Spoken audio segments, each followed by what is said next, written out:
Hello everyone. उम्मीद करते हैं आप अच्छे नहीं बहुत अच्छे होंगे। आज की वीडियो में हम सीखने वाले हैं कॉकरोच के बारे में।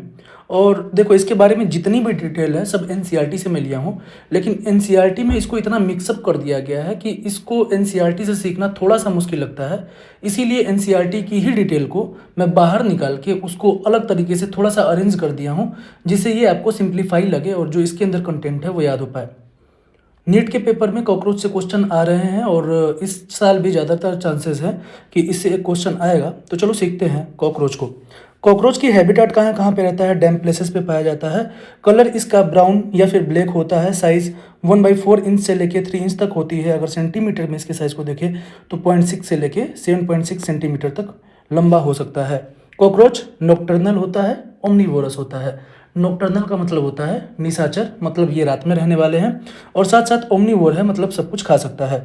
इसकी मार्फोलॉजी को देखें तो पहली बात तो ये देखो कि जो कॉकरोच है उसका साइंटिफिक नेम है पेरीप्लेनेटा अमेरिकाना। और पेरीप्लेनेटा अमेरिकाना की जो साइज़ है वो 34 से मिलीमीटर से लेके 53 मिलीमीटर तक होती है। अब एक बात देखो, ये याद करने वाली है क्या कि जो मेल कॉकरोच है ना, मेल कॉकरोच के एब्डोमेन को कवर किया जाता है विंग से।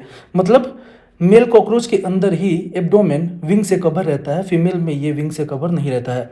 अब कॉकरोच के बॉडी के ऊपर काइटिन के बने हुए एक्सोस्केलेटन पाए जाते हैं, ये वाले जो ब्राउन कलर के होते हैं। अब ये पूरा एक्सोस्केलेटन एक तो होता नहीं है, ये कई सारे होते हैं, और कई सारे एक्सोस्केलेटन आपस में ज्वाइन करते हैं आर्टिकुलर या फिर आर्थोडियल मेम्ब्रेन से। मतलब ये स्केलेटन इसके बीच की जो मेम्ब्रेन है, फ्लेक्सिबल मेम्ब्रेन, जो दो स्केलेटन को ज्वाइन कर रही है, उसको बोलते हैं आर्टिकुलर मेम्ब्रेन या आर्थोडियल मेम्ब्रेन। अब ये एक्सोस्केलेटन देखो दोनों साइड होगा, डोर्सल साइड भी होगा, वेंट्रल साइड भी होगा। जो एक्सोस्केलेटन है इसको हम कॉमनली स्केलेराइट बोलते हैं, लेकिन अगर ये स्केलेराइट डोर्सल साइड पाया जाएगा तो टर्जाइट बोलेंगे, और यही स्केलेराइट अगर वेंट्रल साइड पाया जाएगा तो स्टर्नाइट बोलेंगे। मतलब जो स्टर्नाइट या टर्जाइट है ये कुछ नहीं, स्केलेराइट ही है, यानी एक्सोस्केलेटन ही है। अलग अलग नाम इसलिए दिया गया है क्योंकि इसके लोकेशंस अलग अलग हैं। अगर मैं पूछूं कि अच्छा बताओ डोर्सल साइड पे जो एक्सोस्केलेटन है उसको क्या बोलोगे, तो डोर्सल साइड पे है टर्जाइट, और वेंट्रल साइड पे जो एक्सोस्केलेटन है उसको क्या बोलोगे, स्टर्नाइट। आपस में ये जो एक्सोस्केलेटन है किससे ज्वाइन करते हैं, आर्टिकुलर मेम्ब्रेन या आर्थोडियल मेम्ब्रेन से। इसके बॉडी के 3 पार्ट होते हैं जो हम आर्थ्रोपोडा में पढ़ के आए हैं। हेड होता है, थोरैक्स होता है और एब्डोमेन होता है। सबसे पहले हेड के बारे में सीखते हैं। ये हेड जो आप देख पा रहे हो, इस हेड का शेप जो है ट्राइंगुलर है, और ये बॉडी के लॉन्गिट्यूडनल एक्सिस के परपेंडिकुलर होता है। मतलब इसकी बॉडी अगर ऐसे है ना तो इस पे हेड कुछ ऐसा सा होता है। मतलब ये बॉडी और ये इसका हेड होता है, मतलब लॉन्गिट्यूडनल बॉडी एक्सिस के परपेंडिकुलर पाया जाता है। ये 6 बोन के फ्यूजन से बनता है, फ्यूजन बाई 6 बोन। और ये सभी डायरेक्शन में मोबिलिटी शो कर सकता है। मतलब इसका जो हेड है ना पूरा चारों तरफ से घूम जाता है। क्यों घूम जाता है? क्योंकि जो कॉकरोच है उसकी नेक फ्लेक्सिबल होती है। कॉकरोच की नेक होती क्या है, प्रोथोरैक्स का एक्सटेंशन। मतलब क्या है, हेड के जस्ट नीचे होता है थोरैक्स, थोरैक्स का सबसे ऊपर वाला पार्ट होता है प्रोथोरैक्स, और वही एक्सटेंड करके बनाता है नेक। उसी नेक से जुड़ा हुआ है इसका हेड, और ये जो नेक है ये फ्लेक्सिबल है, इसीलिए ये अपना हेड सभी डायरेक्शन में घुमा सकता है। तो हेड के बारे में कुछ बातें, पहला ट्रायंगुलर इन शेप है, दूसरा 6 बोन के फ्यूजन से बनता है, तीसरा सभी डायरेक्शन में घूम सकता है, चौथी बात ये नेक से जुड़ा होता है जो फ्लेक्सिबल होती है, और ये नेक प्रोथोरैक्स का एक्सटेंशन होती है, और पांचवी बात ये जो बॉडी की लॉन्गिट्यूडनल एक्सिस है उसके राइट एंगल पे होता है, परपेंडिकुलर होता है। अब हेड के पास 2 सेंसरी स्ट्रक्चर है तो और भी, लेकिन यहाँ पे 2 बताए जा रहे हैं। पहला है आई और दूसरा है एंटीना। आई 1 पेयर होती है, एंटीना भी 1 पेयर होता है। अब देखो आर्थ्रोपोडा के अंदर आई सिंपल भी हो सकती है, कंपाउंड भी हो सकती है, लेकिन कॉकरोच के अंदर जो आई है ये सिंपल नहीं है, कंपाउंड आई है। और कॉकरोच का जो विजन है वो मोज़ेक विजन है। मोज़ेक विजन का मतलब धुंधला विजन है, मतलब जिसका रिजोल्यूशन कम होगा और सेंसिटिविटी ज़्यादा होगी। इनके आंखों में 2000 हेक्सागोनल ओमिटिडिया पाए जाते हैं, और जब 2000 हेक्सागोनल ओमिटिडिया हैं तो ये हर ओमिटिडिया में अलग इमेज रिसीव करते हैं। इसीलिए बोलते हैं कि कॉकरोच अपने आंखों में मल्टीपल इमेज रिसीव कर रहे होते हैं। एंटीना 1 पेयर होता है, सेंसरी होता है। बात करें माउथ की तो इनका जो माउथ है वो बाइटिंग एंड चीविंग टाइप है, मतलब काटने और चबाने वाला है। माउथ के अंदर क्या क्या होता है, अपर लिप को बोलते हैं लेब्रम, लोअर लिप एक होता है जिसको बोलते हैं लेबियम, एक पेयर मैंडिबल है, एक पेयर मैक्सिला है, और इसकी जो टंग होती है, टंग को बोलते हैं हाइपोफेरिंक्स। इसको याद कर लेना है, कॉकरोच का जो टंग है उसको बोलते हैं हाइपोफेरिंक्स। अभी देखो लेटेस्ट में टेस्ट सीरीज में क्वेश्चन बन रहे हैं कि किसके पास ग्राइंडिंग रीजन है, किसके पास इंसिजन रीजन है, तो ये हम जानते हैं। ये देखो मैंडिबल के डायग्राम में एनसीईआरटी में दिया हुआ है, तो इसको यहाँ से याद कर लेंगे। माउथ के बाद हम पढ़ते हैं थोरैक्स को, हेड के बाद है थोरैक्स। थोरैक्स के 3 रीजन है, सबसे ऊपर है प्रोथोरैक्स, बीच में मीजो और सबसे नीचे है मेटाथोरैक्स। प्रोथोरैक्स का देखो एक ही काम हमें याद रखना है कि ये एक्सटेंड करके नेक बनाता है जिससे हेड जॉइंट करता है, बात खत्म है प्रोथोरैक्स की। मीजोथोरैक्स पे आ जाओ, तो मीजोथोरैक्स से देखो पहली पेयर ऑफ विंग निकलती है और मेटाथोरैक्स से दूसरी पेयर विंग निकलती है। जो पहली पेयर विंग निकलती है मीजोथोरैक्स से उसको मीजोथोरैसिक विंग या फिर फोर विंग बोलते हैं, और इसका दूसरा नाम है टेगमिना। और जो second pair of wings metathorax से निकलती है उसको हिंड विंग बोलते हैं। टेगमिना के फंक्शन के बारे में आए तो ये ओपेक डार्क कलर की होती है, लेदरी होती है, और रेस्टिंग स्टेज में हिंड विंग को कवर कर रही होती है। मतलब क्या है कि देखो जो ऊपर विंग रहेगी वही नीचे वाले को कवर कर पाएगी, नीचे वाली विंग उल्टा मुड़ के तो ऊपर वाले को कवर करने जाएगी नहीं, तो मतलब क्या है जो ऊपर विंग्स होंगी वो नीचे वाले को कवर कर रही होंगी। यानी उड़ने में कौन काम आएगा, नीचे वाला। प्रोटेक्ट किसको किया जाएगा, जो कमजोर होगा, जो वीक होगा, यानी नीचे वाला हल्का होता है उसको ऊपर वाला कवर करता है, प्रोटेक्ट करता है। जिसको प्रोटेक्ट किया जाएगा वो वीक होगा, वो हल्का होगा, ट्रांसपेरेंट होगा, और वही हो ना वो फ्लाइट में यूज हो रहा होगा। तो टेगमिना ऊपर पाई जाती है तो ये उड़ने में काम तो आएगा नहीं, ये नीचे वाली विंग को प्रोटेक्ट करेगी यानी हिंड विंग को कवर करती है। और जो ये हिंड विंग है ये ट्रांसपेरेंट होती है, मेम्ब्रेनस होती है और फ्लाइट में यूज होती है, मतलब इसी की वजह से कॉकरोच उड़ पाता है। अच्छा तुम्हें बताएं, जितने भी लार्वल स्टेजेस ऑफ कॉकरोच होते हैं वो नहीं उड़ पाते हैं, ओनली एडल्ट कॉकरोच जो है वही उड़ पाता है। इसके कॉन्सेप्ट को हम लास्ट में समझ रहे होंगे।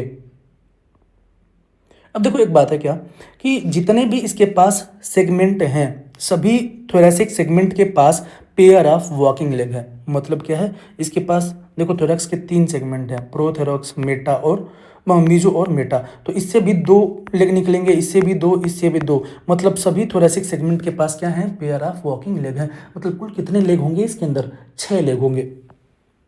एब्डोमेन की बात करते हैं तो एब्डोमेन मेल और फीमेल दोनों में 10 सेगमेंट का बना होता है। एब्डोमेन वो एरिया है जहाँ से ये रिप्रोडक्शन पार्टिसिपेट करते हैं। तो एब्डोमेन के पास ब्रूड या जेनाइटल पाउच होता है, मेल में भी होता है, फीमेल में भी होता है। सबसे पहले फीमेल जेनाइटल पाउच, ब्रूड या जेनाइटल पाउच को समझते हैं। ये किससे बनता है, 7th स्टर्नम जब ज्वाइन कर जाता है 8th और 9th स्टर्नम से। स्टर्नम किधर होता है, स्टर्ना किधर होता है, डोर्सल साइड की वेंट्रल साइड होता है, डोर्सल साइड होता है टर्जाइट, और वेंट्रल साइड होता है स्टर्नाइट, यानी स्टर्ना जो है ये वेंट्रल साइड पाया जाता है। अब इसमें देखो एक क्वेश्चन पीवाईक्यू में आ चुका है, ये जो 7th स्टर्नम है ना ये बोट शेप होता है। तीनों मिल के बोट शेप नहीं बनाते हैं, इसमें से केवल 7th वाला बोट शेप होता है, और ये तीनों मिल के ब्रूड या जेनाइटल पाउच बनाते हैं।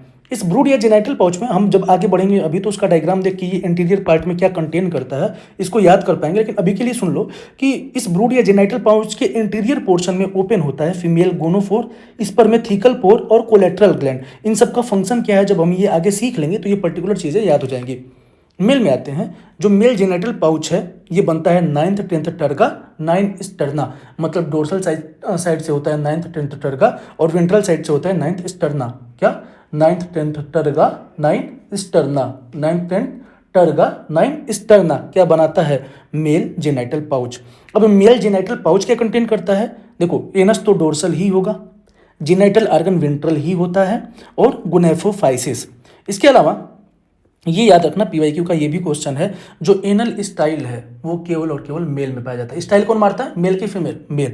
एनल स्टाइल पाया जाता है मेल में, पेयर में होता है सॉल्ट थ्रेड लाइक स्ट्रक्चर होता है। तो ये बात याद रख लेना, एनल स्टाइल केवल मेल में होता है। तो मेल में 2 अलग चीज़ें, मतलब अगर हम बात करें सेक्सुअल डायमॉर्फिज्म ऑफ कॉकरोच की, मतलब बाहर से देख के आप मार्फोलॉजी बता पाओ कि कौन मेल कॉकरोच है कौन फीमेल कॉकरोच है, तो उसके 2 तरीके हैं। पहला क्या है कि मेल कॉकरोच में एब्डोमेन को विंग से कवर करता है, और मेल कॉकरोच के पास ही एनल स्टाइल पाई जाती है। तो ये 2 तरीके हैं जिससे हम मेल कॉकरोच को फीमेल कॉकरोच से अलग डिफ्रेंशिएट कर सकते हैं, पहचान सकते हैं।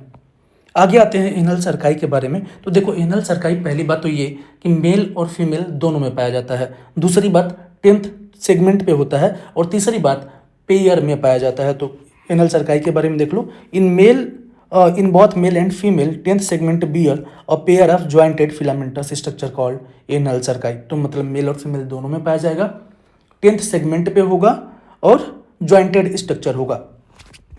एनाटॉमी की बात करते हैं तो देखो एनाटॉमी में हम सबकी एनाटॉमी देख रही होते हैं, चाहे इसकी रिस्पिरेटरी सिस्टम हो, चाहे इसका एलिमेंट्री कैनाल हो। एलिमेंट्री कैनाल के 3 पार्ट हैं, फोरगट है, मिडगट है, हिंडगट है। फोरगट के बारे में एक लाइन जो आपको याद रखनी है कि पूरा का पूरा फोरगट क्यूटिकल से लाइंड होता है। हिंडगट के बारे में 2 बातें। पहला क्या है कि ये मिडगट से चौड़ा होता है। देखो जब ऊपर से तुम नीचे आओगे ना तो ये वाला पर्टिकुलर पोर्शन चौड़ा होता जाएगा, मतलब मिडगट से हिंडगट चौड़ा होता है एक बात। और हिंडगट के 3 पोर्शन है, इलियम कोलोन रेक्टम। हम क्या याद करते हैं, सीकम कोलोन रेक्टम जो हमारे में होता है, यहाँ सीकम कोलोन रेक्टम नहीं है, इस बात पे गलती मत करना। क्या है, ileum colon rectum, rectum open हो जाता है एनस में। अब डाइजेशन पे आते हैं। माउथ में जो कुछ भी ये कॉकरोच खा रहा होगा जाएगा फेरिंग्स में, फेरिंग्स से जाएगा ईसोफेगस से में, और ईसोफेगस के नीचे जाएगा क्रॉप में। क्रॉप एक एडिशनल चैम्बर है जिसका 2 काम है। पहली बात तो ये है कि सैक लाइक स्ट्रक्चर होता है, और दूसरी बात फूड का स्टोरेज करता है। इसके बाद फूड आता है गिजार्ड या प्रोवेंट्रिकुलस में। अब ये क्वेश्चन है, याद रख लेना, गिजार्ड का दूसरा नाम होता है प्रोवेंट्रिकुलस। इस गिजार्ड या प्रोवेंट्रिकुलस की 2 लाइनिंग होती है, 2 लेयर होती है। आउटर लेयर थिक होती है, इनर भी थिक होती है। आउटर लेयर सर्कुलर मसल की बनती है, इनर लेयर क्यूटिकल की बनती है। अब ये जो इनर थिक लेयर है ना, ये 6 हाईली कैटीन प्लेट की बनी होती है जिसको हम टीथ बोलते हैं। मतलब इनर वाली जो लेयर है थिक क्यूटिकल की बनी है, जिसके पास क्या है, 6 हाईली कैटिनस प्लेट हैं जिसको हम टीथ बोल रहे होते हैं। तो कुल मिला जुला के गिजार्ड के अंदर कितने टीथ हैं, 6 हैं। किसके बने हैं, कैटिन के बने हैं। कौन लेयर बनाती है, इनर लेयर बनाती है। गिजार्ड का दूसरा नाम क्या है, प्रोवेंट्रिकुलस है। क्रॉप का फंक्शन क्या है, फूड को स्टोर करना। कैसा स्ट्रक्चर होता है, सैक लाइक। बाकी इन सबों का फंक्शन आप इनिशियली जानते हो। इसके बारे में क्या याद रखना है, फोरगट लाइन होती है क्यूटिकल से पूरी की पूरी तरीके से, हिंडगट मिडगट से ज्यादा चौड़ी होती है। अब देखो ये दोनों क्वेश्चन है। पहला, फोरगट और मिडगट के जंक्शन पे पाया जाता है हिपैटिक या गैस्ट्रिक सीका। कितने, 6 से 8, 6 से 8 गैस्ट्रिक या हिपैटिक सीका पाए जाते हैं फोरगट से मिडगट के जंक्शन पे। क्या करते हैं, सीक्रेट करते हैं डाइजेस्टिव जूस को। और बाकी मिडगट और हिंडगट के जंक्शन पे पाया जाता है माल्पीजियन ट्यूब्यूल, जिनका नंबर है 100 से 150, और ये येलो कलर के होते हैं। फंक्शन क्या है, एक्सक्रीशन। तो याद रख लेना, midgut hindgut junction Malpighian tubule, foregut midgut junction hepatic या गैस्ट्रिक सीका। कितने, 6 से 8, ये कितने, 100 से 150। कलर येलो है, फंक्शन एक्सक्रीशन है। सर्कुलेटरी सिस्टम में आते हैं तो कॉकरोच के अंदर सर्कुलेटरी सिस्टम जो है ये ओपन टाइप है। ब्लड में जो कॉकरोच का ब्लड है, कॉकरोच के ब्लड को हम बोलते हैं हीमोलिम्फ। इसके ब्लड में कलरलेस प्लाज्मा होती है, और जो ब्लड सेल है उसको हम हीमोसाइट बोलते हैं। कॉकरोच के अंदर जो बॉडी की कैविटी है, उस बॉडी की कैविटी को हम हीमोसील बोलते हैं, और बॉडी की कैविटी के जो कंपार्टमेंट हैं उस कंपार्टमेंट को हम साइनसेस बोलते हैं। कॉकरोच के हार्ट की बात करें तो इसका हार्ट इलोंगेटेड मस्कुलर ट्यूब होता है जो मिड डोर्सल लाइन के एलोंग होता है, और ये थोरैक्स और एब्डोमेन दोनों में पाया जाता है। मतलब मिड डोर्सल लाइन के एलोंग है, थोरैक्स रीजन में भी है, एब्डोमिनल रीजन में भी है, और मस्कुलर ट्यूब लाइक स्ट्रक्चर होता है। इसके पास फनल शेप, देखो चैम्बर पाए जाते हैं। इसके पास जो चैम्बर हैं वो फनल शेप हैं, और टोटल कितने चैम्बर हैं, 13 हैं, जिसमें ऑस्टिया दोनों साइड होती है। अब हार्ट के बारे में एक जरूरी बात क्या है कि हार्ट जो है ना, ब्लड को एंटीरियर डायरेक्शन में पंप करता है। मतलब ये जो हार्ट है ये ब्लड को ऐसे एंटीरियरली पंप कर देगा, ऐसे इधर से ऐसे, मतलब ब्लड ऐसे एंटीरियरली ऊपर जाएगा, ऊपर से आके फिर इसके अंदर इंटर करेगा, नीचे आएगा ऐसे, और फिर नीचे से ऐसे ऊपर पंप कर दिया जाएगा। मतलब क्या है, इसके अंदर जो भी ऑस्टिया है ब्लड को किधर पंप करती है, एंटीरियर साइड यानी ऊपर के साइड पंप कर रही होती है। रिस्पायरेटरी सिस्टम की बात करें तो फ्रॉग के अंदर रिस्पायरेशन ट्रेकिया से होता है। ट्रेकिया बॉडी के अंदर लेटरल डायरेक्शन से खुलती है, और ये जो ट्रेकिया की ओपनिंग है, ट्रेकिया की ओपनिंग को हम स्पैरिकल बोलते हैं। ये स्पैरिकल या ओपनिंग कितनी है, 10 पेयर है, और ये किस डायरेक्शन में है, लेटरल डायरेक्शन में है। ये जो स्पैरिकल ओपन होते हैं, ओपनिंग स्पैरिकल है, इसको रेगुलेट किया जाता है या गार्डेड किया जाता है इंस्पिंक्टर से। ट्रेकिया जब बॉडी के अंदर घुसती है ना तो ये डिवाइड करती है ट्रेकियोल में, और ट्रेकियोल से ही एक्चुअल में गैसेस का डिफ्यूजन होता है। मतलब क्या है, डायग्राम से समझते हैं। ये ऐसे कॉकरोच है ना, तो यहाँ से ये 10 पेयर ट्रेकिया ओपन होंगी लेटरल डायरेक्शन से अंदर को, और ये अंदर जाके ऐसे ब्रांच हो जाती हैं। और जब ट्रेकिया अंदर जाके ब्रांच होता है तो क्या कहलाता है, ट्रेकियोल्स कहलाता है। दोनों साइड से ये जाके अंदर को ब्रांच हो रहा होगा, और अंदर इसको बोलते हैं ट्रैक्यूल, और ट्रैक्यूल से ही गैसियस का एक्सचेंजेस O2 CO2 का जो चेंज है वो हो रहा होगा। तो इस बात को ध्यान रख लेना।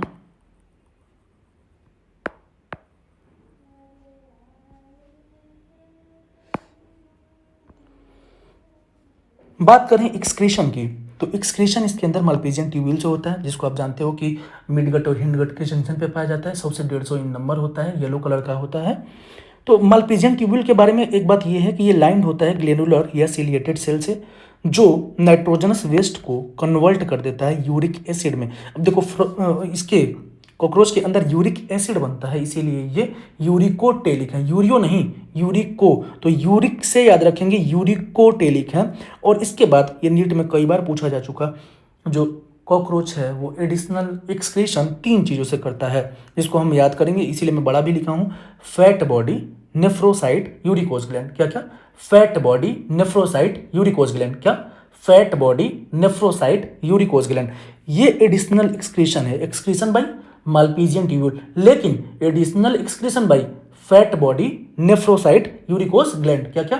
Fat body, nephrocyte, uricose gland. आगे बढ़ते हैं ईसोफेगस के बारे में, ईसोफेगस सॉरी नर्वस सिस्टम के बारे में देखते हैं। फ्रॉग का नर्वस सिस्टम कैसा है? तो बार बार मुझे फ्रॉग याद आ रहा है क्योंकि इसके पहले भी फ्रॉग टॉपिक पढ़ा है। चलो इस पे आते हैं, कॉकरोच का नर्वस सिस्टम देखते हैं।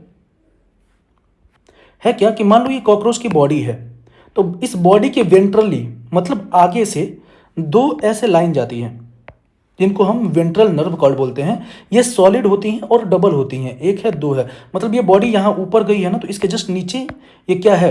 वेंट्रल नर्व कॉर्ड है, और ये ऊपर जाके इसोफेगस के पास कनेक्ट करती है सब इसोफेजियल गैंग्लियन से। अब ये देखो, ये प्लेन ऑफ पेपर है ना, ये प्लेन ऑफ पेपर में है, तो ये प्लेन ऑफ पेपर से ऊपर उठा हुआ है, मतलब ये उसके हेड के पास होगा और ये इसके पेट साइड होगा। तो इसको बोलते हैं सब इसोफिजियल गैंग्लियन। ये जो बीच में दोनों हैं इनको बोलते हैं सर्कम इसोफिजियल गैंग्लियन, और जो सबसे ऊपर है इसको बोलते हैं सुप्रा इसोफिजियल गैंग्लियन। समझने के लिए बताओ, इसमें डोर्सल साइड पे कौन है? डोर्सल साइड पे होगा सुप्रा इसोफिजियल गैंग्लियन। वेंट्रल साइड पे कौन है? सब इसोफिजियल गैंग्लियन। और लेटरल साइड पे कौन है? Circum oesophageal ganglion. मतलब ये इस प्लेन में नहीं है, इस प्लेन से जस्ट परपेंडिकुलर है, ऊपर है। अब देखो, याद करने का तरीका तुम्हें सिखाता हूँ। थोरेक्स और एब्डोमेन में कौन बड़ा होगा? थोरेक्स की एब्डोमेन, थोरेक्स बड़ा होगा, तो जो बड़ा थोरेक्स बड़ा होगा, एब्डोमेन बड़ा होगा। यानी जो बड़ा है उसके अंदर गैंग्लिया ज़्यादा, और जो छोटा है उसके अंदर गैंग्लिया कम पाए जाएंगे। तो एब्डोमेन बड़ा है, इसके अंदर होते हैं 6 गैंग्लिया, और थोरेक्स छोटा है, इसके अंदर होते हैं 3 गैंग्लिया। मतलब गैंग्लिया ब्रेन का पार्ट है, जिसमें से 3 थोरेक्स रीजन में होते हैं और 6 एब्डोमेन रीजन में होते हैं। लेकिन ब्रेन जो है मेनली किससे रिप्रेजेंट होता है? सुप्रा इसोफिजियल गैंग्लियन से। मतलब ये जो ऊपर बनाया है ना, ये मेनली ब्रेन को रिप्रेजेंट करता है। कौन? सुप्रा इसोफिजियल गैंग्लियन।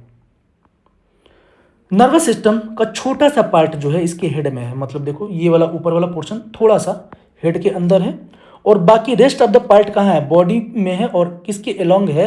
वेंट्रल एक्सिस के एलोंग है। इसीलिए हम बोलते हैं कि अगर कॉकरोच का तुम हेड काट भी दोगे ना, तब भी ये 1 हफ्ते तक सर्वाइव कर सकता है। ये क्यों मरता है? खाना के अभाव में, क्योंकि तुमने इसका मुंह तो काट दिया। हेड काटने का मतलब इसका मुंह भी निकल गया है, तो ये अपने आप को फीड नहीं कर पाएगा, इसलिए सर्वाइव नहीं कर पाएगा, नहीं तो ये सर्वाइव कर सकता था। सेंस ऑर्गन की बात करें तो इसके पास एंटीना है, आई है, मैक्सिलरी पल्प है, लेबियल पल्प है, और एनल सर्काई है। इसको याद कर लेना। सेंस ऑर्गन पूछ सकता है क्या क्या है? एंटीना है, आई है, मैक्सिलरी पल्प है, लेबियल पल्प है, और एनल सर्काई है। कॉकरोच का विजन तुम्हें पता है, मोज़ेक विजन है, मतलब जिसमें मल्टीपल इमेज रिसीव होता है, क्योंकि कई सारे ओमिटिडिया है, रिजोल्यूशन कम होता है, सेंसिटिविटी ज़्यादा होती है। बाकी नॉक्टर्नल विजन भी बोलते हैं, मतलब ऐसा विजन जिससे कॉकरोच रात में देख पाते हैं। रिप्रोडक्शन की बात करें तो हम जानते हैं कॉकरोच डायोयूसियस है, मतलब यूनिसेक्सुअल है। मेल कॉकरोच अलग होगा, फीमेल कॉकरोच अलग होगा। तो सबसे पहले मेल कॉकरोच को देखेंगे, समझेंगे, और उसके बाद फीमेल कॉकरोच को समझ रहे होंगे। देखो क्या है, ये सेगमेंट बनाया है हमने 4, 5, 6, 7, 8, 9, 10। जो टेस्टिस है ना, ये किस सेगमेंट के बीच में है? चौथे और छठवें के बीच में। तो टेस्टिस पाया जाता है बिटवीन 4 and 6 सेगमेंट।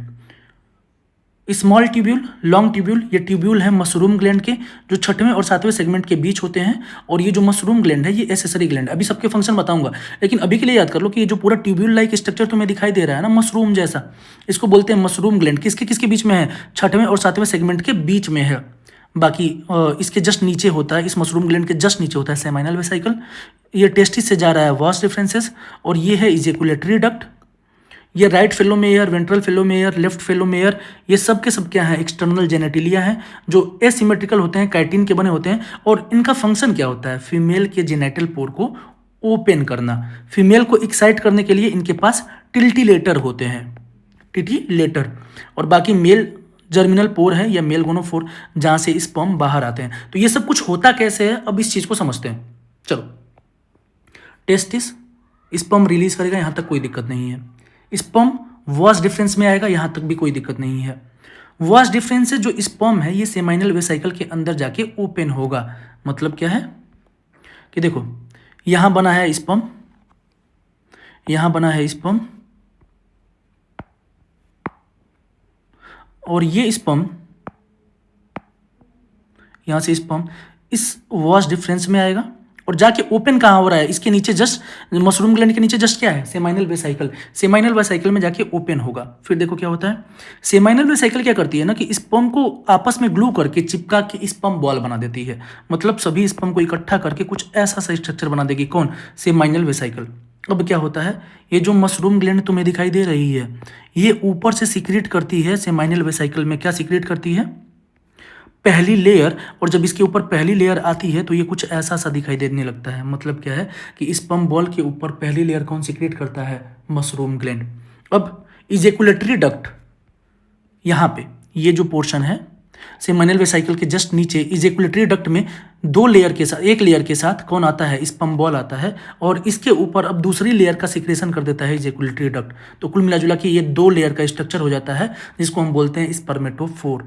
यानी यहाँ पे जब आता है स्पर्म बॉल तो इसके ऊपर दो लेयर हो जाती हैं। एक लेयर जो पहली वाली है मशरूम ग्लैंड ने सिक्रेट किया है, जो ये दूसरी लेयर है इसको किसने सिक्रेट किया है?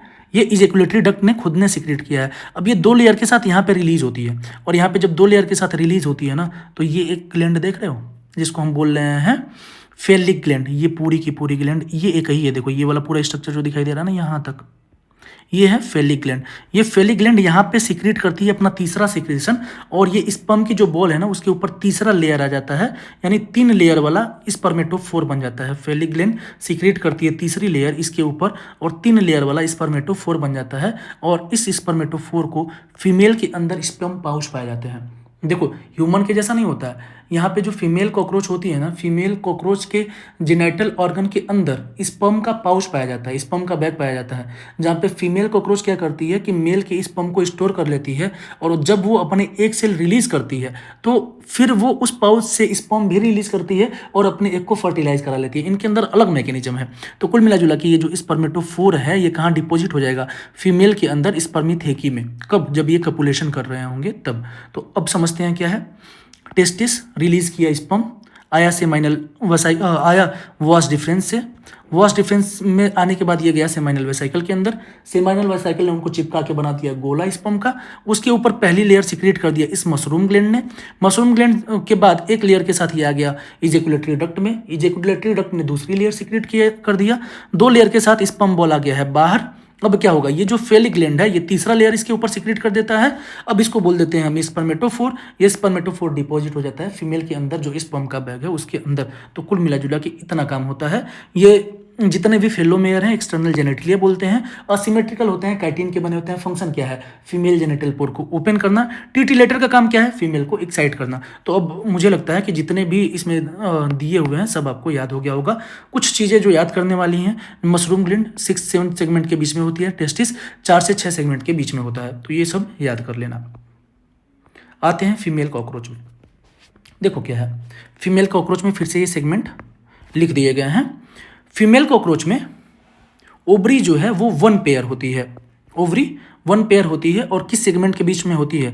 दूसरे और छठवें सेगमेंट के बीच में। अच्छा, टेस्टिस किस सेगमेंट के बीच में है? चौथे और छठवें। याद करने का तरीका, जो मेल होते हैं या तो चौका मारता है या तो छक्का मारता है, लेकिन फीमेल 1 की 2 की मारती हैं। लेकिन जब अच्छा खेलने लगती हैं तो छक्का भी मार सकती हैं। तो ओवरी कहाँ है? दूसरे और छठवें सेगमेंट के बीच। और टेस्टिस कहाँ है? चौथे और छठवें सेगमेंट के बीच। तो ऐसे करके याद कर सकते हैं। बाकी ओवरी के बारे में आ जाए तो एक ओवरी के पास 8 ओवरी के ट्यूब्यूल होते हैं, जिसको ओवरियोल बोलते हैं। मतलब एक ओवरी के पास कितने ओवरी के ट्यूब्यूल हैं? 8। और इन ट्यूब्यूल को क्या बोलते हैं? ओवरियोल बोलते हैं। हर एक ओवरियोल एक एग रिलीज कर सकता है। तो इसके अंदर अगर 8 ओवरियोल हैं या 8 ओवरी ट्यूब्यूल हैं तो कितने एग रिलीज करेंगे? 8। यानी यहाँ से कितना एग रिलीज होगा? 8। यहाँ से कितने एग रिलीज होंगे? 8। कुल कितने एग रिलीज कर सकती है? 16। अब देखो क्या है, ओवरी ओपन होती है ओविडक्ट में। ओविडक्ट इस वाली ओवरी की और इस वाली ओवरी की, मतलब दोनों ओवरी की ओविडक्ट जहां आके ज्वाइन करती है तो ये कॉमन ओविडक्ट बनाती है। और इसी कॉमन ओविडक्ट को हम फीमेल कॉकरोच का वजाइना बोल देते हैं। इसी वजाइना के अंदर यहाँ पे देखो, ये जो स्ट्रक्चर ऐसा दिखाई देता है ना, दिखाई तो एक दे रहा है लेकिन होते दो हैं। यहाँ पे गलती होती है, ध्यान देना। ये दिखाई स्ट्रक्चर एक दे रहा है स्पर्मेथिका, जहाँ पे स्पर्म फीमेल अपने अंदर स्टोर करेगी। दिखाई एक दे रहा है लेकिन है कितने? दो हैं। स्पर्मेथिका होता है, 1 पेयर होता है। फंक्शन क्या है? स्पर्म को स्टोर करना जब ये कपुलेशन कर रहे होंगे। इसके बाद ये कोलेट्रल ग्लैंड है, इसका फंक्शन अभी बता रहा हूँ। ये जेनेटल चैम्बर है और यहाँ पे गोनेफोफाइसिस है, यानी फीमेल का एक्सटर्नल जेनेटिलिया है। अब समझते हैं ये रिप्रोडक्शन में पार्टिसिपेट कैसे करते हैं। देखो, ओवरी रिलीज कर सकती है कितने एग? 16 एग, क्योंकि 2 ओवरी हैं। 2 ओवरी में 16 ओवरियोल हैं। एक ओवरी के अंदर जो 8 ओवरियोल हैं, 8 एग रिलीज करेंगे तो दोनों के कितने? 16 एग रिलीज होंगे। कहाँ आएंगे? ओविडक्ट या वेजाइना में, जहाँ पे दोनों ओवरी के ओविडक्ट आपस में मिलते हैं। इसके बाद ये पहुंच जाएंगे जेनाइटल पाउच के अंदर। जेनाइटल पाउच मतलब इस वाले एरिया में आ जाएंगे। क्या? यहाँ से भी एक सेल, यहाँ से भी एक सेल। कितने एक सेल? 16 एक सेल। आगे देखो क्या है, स्पर्मेथिका में जो इस स्टोर किया गया स्पर्म को, ये भी आ जाएगा जेनेटल पाउच। अब जरूरत है स्पर्म की तो इसके अंदर जो स्पर्म भरा हुआ है वो भी रिलीज कर दिया जाएगा इसके अंदर। अब फर्टिलाइजेशन कहाँ होगा? इसी के अंदर तो हो रहा होगा। जेनेटल पाउच के अंदर क्या होगा? फर्टिलाइजेशन होगा। इंटरनल फर्टिलाइजेशन होगा, क्योंकि फीमेल के अंदर फर्टिलाइजेशन हो रहा है। और फर्टिलाइजेशन के बाद बनता है ऊथिका। ऊथिका के अंदर जो है 14 से 16 फर्टिलाइज एग होते हैं। अब ऊथिका क्या है? देखो, कोलेट्रल ग्लैंड एक वाइटिश सिक्रेशन सिक्रेट करती है। ये जो पत्ती जैसे दिखाई दे रही है ना, धनिया के पत्ती जैसा, ये है कोलेट्रल ग्लैंड। ये अपना सिक्रेशन सिक्रीट करती है और इसके सिक्रीट की वजह से ये जो फीमेल मेल और फीमेल गैमेट आपस में कंबाइन करके जाइगोट बनाए हैं, ये लोग इकट्ठा हो जाते हैं और कहलाते हैं ऊथिका, जिसमें क्या है? फर्टिलाइज्ड एग हैं। कितने? 14 से 16। अरे 16 एग आए थे, एक दो खराब भी तो होंगे। तो एक रेंज बना दिया कि 14 से 16 फर्टिलाइज एग सेल पाए जाएंगे। कहाँ? ऊथिका में। ऊथिका कैसे बना है? कोलेट्रल ग्लैंड के सिक्रीशन से।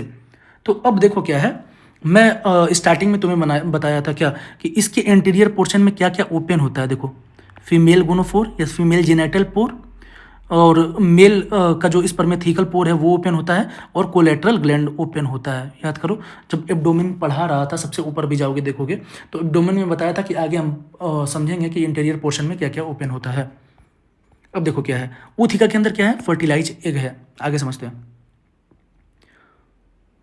ऊथिका को बॉडी से बाहर रिलीज कर दिया जाता है ऐसे जगह पे जहाँ पे फूड सोर्स अवेलेबल हो। अब क्या है, ध्यान रखना इस बात का कि जो फीमेल है, हम तो एक ऊथिका के बारे में पढ़े हैं, लेकिन फीमेल एक बार में 9 से 10 ऊथिका रिलीज कर सकती है। और एक ऊथिका में कितने फर्टिलाइज्ड एग हैं? 14 से 16 फर्टिलाइज एग होते हैं। मतलब एक बार में 140 से 160 fertilize egg female cockroach release कर सकती है। अब ऊथिका रिलीज होते हैं और ऊथिका के अंदर से लार्वा रिलीज होते हैं, जिनको हम बोलते हैं निम्फ। ये करते हैं माउल्टिंग 1 साल में 13 बार, और 13 बार माउल्टिंग के बाद ये कॉकरोच एडल्ट कॉकरोच में कन्वर्ट होता है।